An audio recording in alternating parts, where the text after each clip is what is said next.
Overall 9 story 7 animation 10 sound 9 character 7 enjoyment 10 story 7 art 10 sound 9 character 7 enjoyment 10 overall 9. I watched this film at Anime Expo 2016 Los Angeles. I'll try to keep my review as spoilerless as possible. TLDR: the film holds true to all the expectations of a Makoto Shinkai production, from heartfelt smiles to crying the fifth time within the last 30 minutes. His signature metaphorical use of trains, the idea of a hopeless and distant love, and beautiful scenery really dive you emotionally into the story, even for how generic and simple it may seem. Story 7. The story is fairly simple to understand, and very easy to guess where the story will head while watching the film. It warrants a 7 simply because I felt a lack of surprise going through the film. Be this as it may, I am also a 4-year-long film major, and having seen and analyzed film tropes in an educational environment, I am confident to say that I am more proficient at guessing most stories than your typical average Joe. However, this does not take away from my overall score, which I shall highlight later. Art 10. As expected of a Makoto Shinkai film, the artwork is beautiful. The production quality is off the charts. The art in itself is enough to evoke tears, as it did for me during even the trailer. His choice of colors and use of movement and focus within the frame really help you pay attention to what you need to pay attention to, while also not skimping out and leaving out detail if your eyes do decide to stray, which I recommend you do while watching any Makoto Shinkai film, for every blur, light flare, and particle floating along the screen really do add incredible amounts of emotion to the scene screen. Among my friends we consider most Makoto Shinkai films as 5 wallpapers per second, and for good reason. Sound 9. Granted, I watched this film in an auditorium with hundreds of people. I can't give an accurate score as of writing this review. I don't know who did the music for the film, but during the QA panel held with Shinkai, he mentioned that he messaged one of his favorite bands that he was working on a film, and wanted them to do the music, to which they said yes.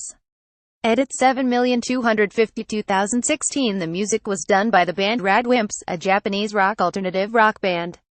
Some people have come to me asking whether or not this took away from the cinematic or emotional feel of the film, but in my opinion it helped in a way characterize the characters of Mitsuha and Taki. Rock music carries with it a sense of youth. Bringing that youthful feeling to the film's soundtrack helps to establish the sense of naivety to the characters and their interactions.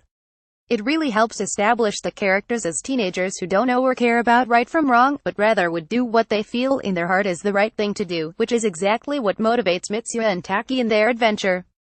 Character 7. I would say I have much of a complaint about main characters Taki and Mitsuha. We all can relate to the high school phase of our lives. It appeals to us because stories we read or watch in books or films set on characters that are going through this remind us of our own springtime of youth. Shinkai did a good job at portraying them and their relationships. My main gripe is that I feel they weren't explored enough to feel a strong sense of emotional attachment.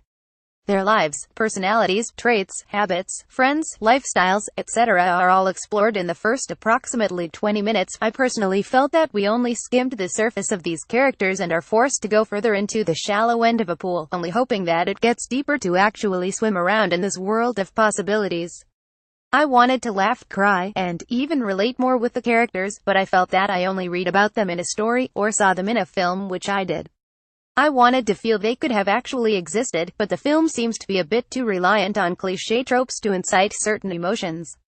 The feeling I felt is similar to seeing characters smiling and laughing with each other, and having to individually accept that this is enough to establish their inner motivations, time spent together, individual goals, etc.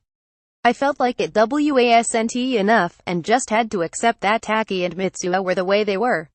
It felt sometimes that their actions were baseless and lacking a strong motivation to be deserving of the emotion the characters poured into their actions. As if acting on a limb to do something as insane as climbing a mountain alone. I will admit that this can be disputed, however, as they are still children, teenagers, and we all do weird things for no reason growing up. Enjoyment overall 10/10. As little as I felt I delved into the personalities of the characters, I did enjoy the film a lot. Shinkai's metaphorical use of trains just continuing to go along their routes that diverge in several ways really applies in this film, as much as it did in 5 centimeters per second. Everyone's lives diverge in different ways. Things happen in dreams and are forgotten the next day. Things happen in reality and are forgotten over a lifetime. I enjoyed Take's and Mitsuha's struggles throughout the film to help each other, and as much as it made me well up tears in my eyes, I enjoyed his questioning of how much our memories make up who we are. Read more.